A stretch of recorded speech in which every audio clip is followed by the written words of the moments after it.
ये कहानी आज से 100 साल पहले की है, जब अंग्रेज भारत पे राज किया करते थे। दक्षिण भारत के एक छोटे से गांव में एक तांत्रिक परिवार रहता था, जिसमें 3 लोग थे, वीरभद्र, उसकी पत्नी रेणुका और उसकी बेटी दक्षिणी। दक्षिणी की सुंदरता विलक्षण थी। वो थी तो दक्षिण भारत से, पर दूध की तरह गोरी थी। बड़ी बड़ी आंखें और उनमें काजल दक्षिणी की सुंदरता को बढ़ाया करता था। इस समय हर गांव वाले को अंग्रेजों को लगान देना पड़ता था। कोई पैसे देता तो कोई अनाज। दक्षिणी का परिवार तांत्रिक क्रिया करता था। न उनके पास खेत था और न ही कमाने का और कोई जरिया। उनका घर लोगों की दी गई दीक्षा से चलता था। दक्षिणी अपने बाबा से तांत्रिक क्रियाएं सीखा करती थी। दोनों बाप बेटी साथ में साधना में लीन रहते। क्या करूं मैं इस बाप बेटी का? अरे दक्षिणी, सुबह से शाम हो गई, तूने अब तक घर का एक भी काम नहीं किया। अब क्या मुझे ही सारा काम करना पड़ेगा? शुरू हो गई तुम्हारी खिटखिट। वो साधना कर रही है, तुम थोड़ी देर चुप नहीं रह सकती क्या? सुबह से मैं चुप ही हूँ। समय देखो, सांझ होने वाली है। तभी दक्षिणी भी अपनी साधना से उठ गई। माँ, समय का पता ही नहीं चला। मैं अभी घर का सारा काम करती हूँ।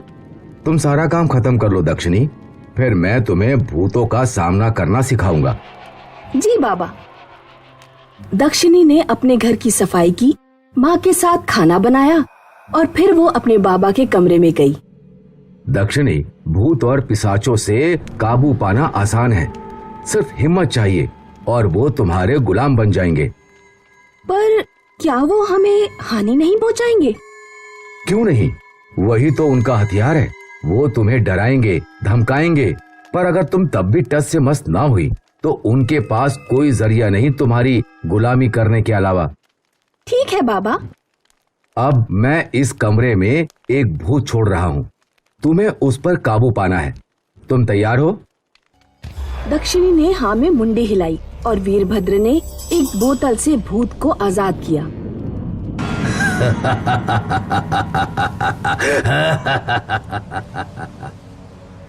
दक्षिणी, डरना नहीं। वो भूत दक्षिणी के आसपास घूमने लगा। जोर जोर से हवाएं चलने लगी और आसपास का सारा सामान जमीन पर गिरने लगा। दक्षिणी यहाँ वहाँ देख रही थी। तभी उस भूत ने दक्षिणी के बाल का एक सिरा उठाया और हवा में उड़ाने लगा। मेरे बाल इतने पसंद आ गए क्या तुम्हें? भूत ने बाल नीचे रख दिए। अब तुम्हारी उछल कूद खत्म हो गई है तो यहाँ आओ। वो भूत और जोर जोर से चीजें पटकने लगा। सुना नहीं? यहाँ आओ। और सब एक साथ शांत हो गया। वीरभद्र ये देख खुश हुआ। यहाँ मेरे सामने आओ। वो भूत दक्षिणी के सामने बैठ गया और तुरंत वीरभद्र ने उसे बोतल में कैद कर लिया।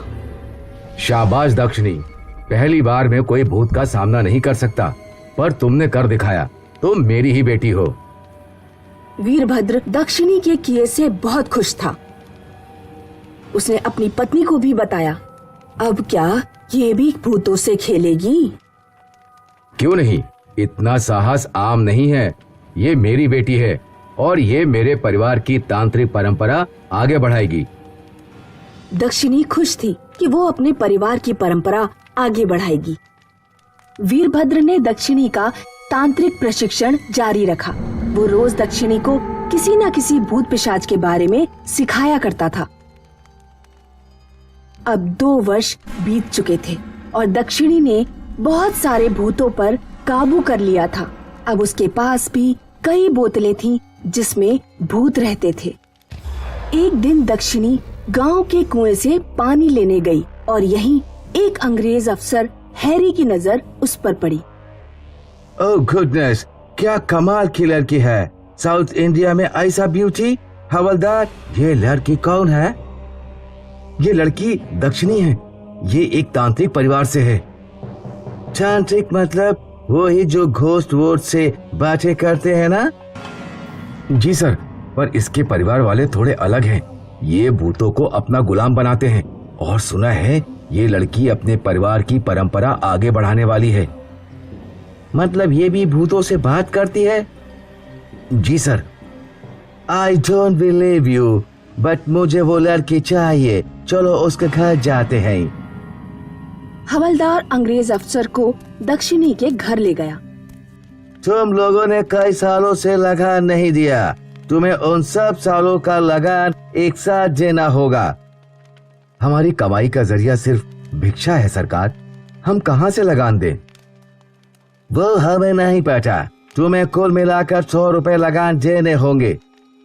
सरकार, हमारे पास इतने पैसे नहीं हैं।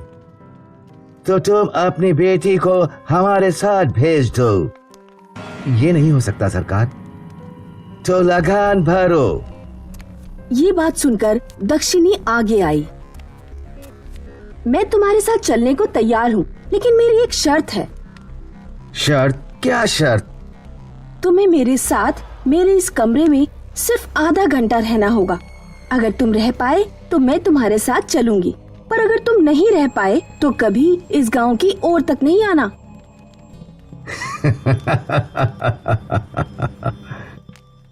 वीरभद्र अपनी बेटी का साहस समझ गया था।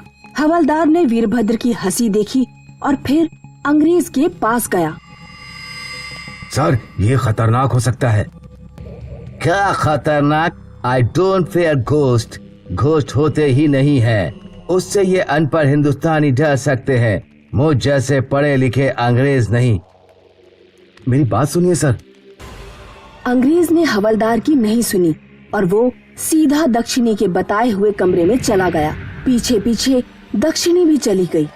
बेचारा हवलदार वहीं सोचता खड़ा रह गया। दक्षिणी ने अंदर से दरवाजा बंद कर लिया। इन सब बोतल से ही तुम लोगों को डराते हो ना? हाँ। इसमें इतने कलर्स क्यों भरे हैं? किसी में रेड, किसी में ब्लू, ग्रीन। कलर से भी डराते हो क्या? शायद। चाहो तो कोई भी एक बोतल खोल लो। मैं भी यही सोच रहा था, बट मैं एक नहीं सब खोलूंगा। दक्षिणी मुस्कुराई और अंग्रेज ने एक एक करके 3 बोतलें खोल दी।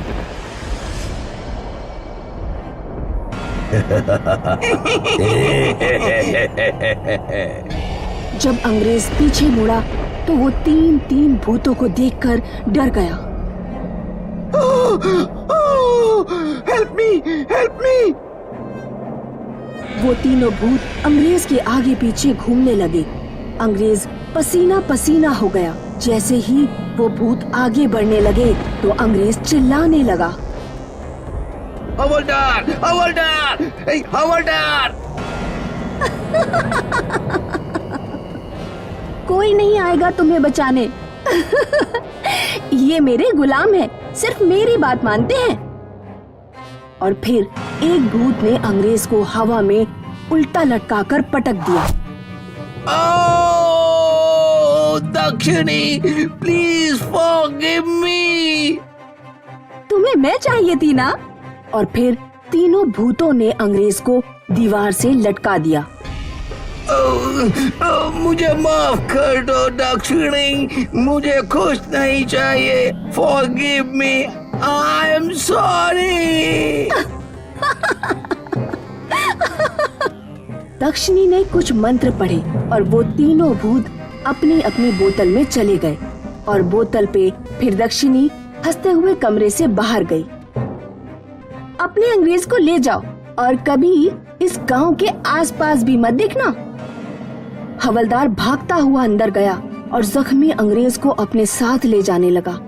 अंग्रेज की पूरी अकड़ मिट्टी में मिल गई थी और वीरभद्र का अपनी बेटी पर नाज बढ़ गया।